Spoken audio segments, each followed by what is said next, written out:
Listeners of this show are no doubt familiar with the name Peter H. Reynolds. Peter H. Reynolds is a New York Times best-selling author and illustrator of many books for young readers, including Happy Dreamer, The Word Collector, Say Something, Be You, Our Table, and All We Need Is Love. Today, Peter Reynolds is back with a brand new book that he has authored and illustrated. It's entitled When You Dream Big.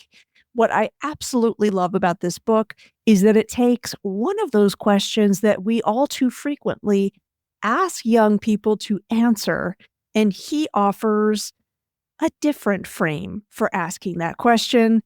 The book is beautiful. Readers young and old are going to love it. So before we welcome Mr. Reynolds onto the show, I want to let you know that we're doing a special giveaway of the book for those of you who are connected to Shifting Schools on LinkedIn. You will see the opportunity to win your free copy of When You Dream Big if you are following us over there. To find the link to the Shifting Schools LinkedIn page, head on over to the show notes. Now, I am so honored to welcome Peter H. Reynolds on to the podcast.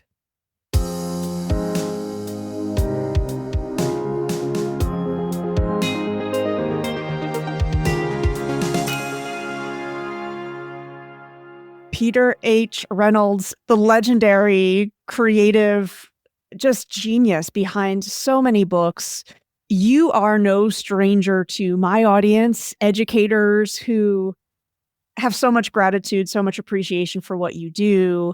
And it feels like, to a certain extent, you've always been writing and illustrating with educators in mind. Does that feel somewhat true? Oh, absolutely true. And I think that any success I have had is really thanks to teachers. And because they don't just get the book into kids' hands, they don't just read it with kids, they activate the book. And they'll spend time to ask the questions and say, what does this book make you think? What does it make you feel? What does it make us feel like doing? Whether it's making a dot or creating paper airplanes or telling the world who you are, which that's, of course, a big theme of mine is asking that really big question, which I think is probably the most important we can ask in school and outside of school, which is, who are you? That's a really cool question. Who are you? We have clues. And in fact, as many ways that we can get kids to give us those clues, the better. Because if I find out that you love motorcycles, I can find you the right book, the right mentor, the right experience. I can teach you to read, write, and problem solve just using motorcycles. So I think as my work has all been about getting the conversation started. But again, big thank you to all teachers and librarians, educators who pick up the thread and then they create a tapestry. The thread that you offer us is a beautiful one, and it's also one that weaves in, I think, truth and authenticity.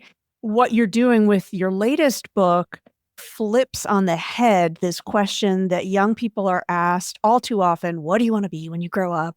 It's a classic question. It's a classic question, and it's one that even folks my age, I think, are still struggling to answer. And this is a book that I would suggest answers a better question, and a question that's more aligned with where we're at right now as a society. Can you say a little bit more about why you wanted to pick at that question? Sure. It is definitely, it is one of the classic questions. It's, what did you do on your summer vacation? What do you want to be when you grow up? And fundamentally, I love that question because it begins to get people thinking about that big question. Who are you? So what do you want to be when you grow up? It's well-meaning, but it's wild to ask a first grader or a second grader, or a third grader, or a fifth grader that question. And it's fun. And whatever pops out, I always say it's all good data, right? So the first thing that pops to your mind, if a kid says, I want to be a veterinarian, okay, that tells me something about them. They must be a lovely human if they love animals and want to help them.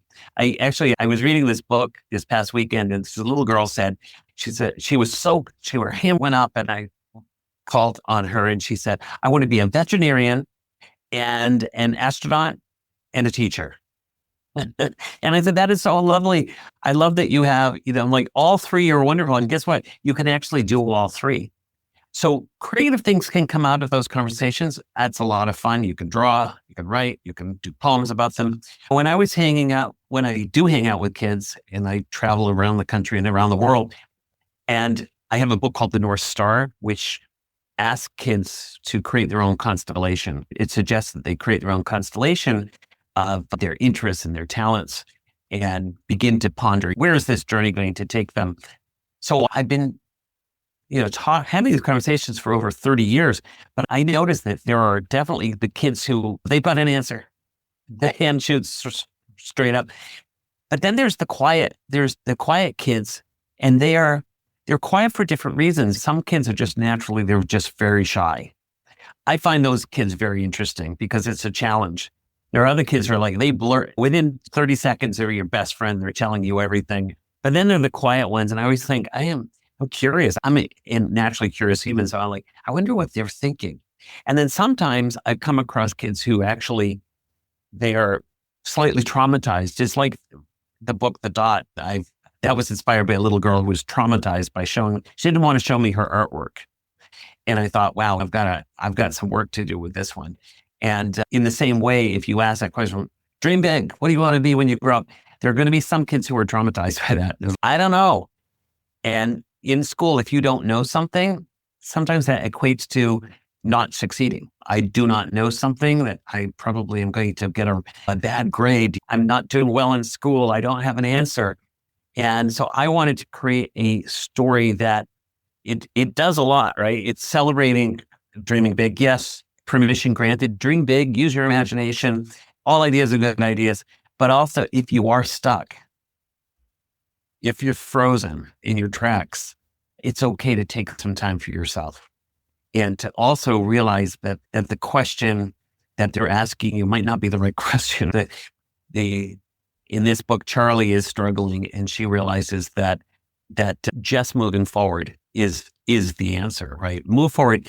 And what kind of person do you want to be as you figure it all out? And succeeding, yes, you got a degree and you are now a whatever, fill in the blank, a lawyer, doctor, teacher, an astronaut. But what kind of astronaut are you? What kind of teacher are you? Are you generous of spirit? Are you kind? Are you kind to yourself? For me, that's a really rich territory. And so When You Dream Big is a story that invites us to think deeply about all of those things. So there's a lot packed into this book, which if you open up this book, I like to point out that if you want to look inside my brain, it kind of looks like this because it's a very colorful book. There's a lot going on, and that is definitely what's inside this head of mine.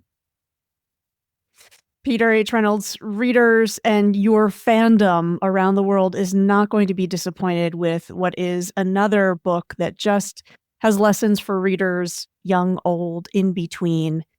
And thank you for, again, giving us a question that really lets us reflect, I think, on the values that we hope to surface with the communities that we are a part of. March 3rd, the book is out everywhere. And as you mentioned, you're touring, you're talking, you're keynoting, and you are reminding us that creativity is something that can be practiced. Thank you so much for your time today. And I look forward to continuing to follow the gifts that you give those of us in education. Thank you. Thank you so much. Love this conversation. Would love to do more of it. And people can find me at peterhreynolds.com. Don't forget the H. H stands for Hamilton, based on a hit Broadway musical. And I would love to keep connecting the dots. And I love hearing from educators and parents too. All humans, all good humans. Let's keep connecting the dots. Thank you, Peter. You're welcome. Thanks for listening to today's podcast. I'm sure you have heard by now, I wrote a new book, and I want to take a minute to tell you directly why I wrote Humans Still Required. For the past few years on this podcast, we've been wrestling with AI in real time. Not hype, not panic, just honest conversations about what it means for schools and leadership. This book is a result of that work. It's not about prompts or tools. It's about judgment. It's about trust. It's about the leadership decisions you can't outsource. As I say in the book, quote, "Control scales poorly, judgment scales well." If this podcast has supported your thinking, this book will take it deeper. Thank you for being a part of this community. And of course, you can learn more and grab your copy at shiftingschools.com.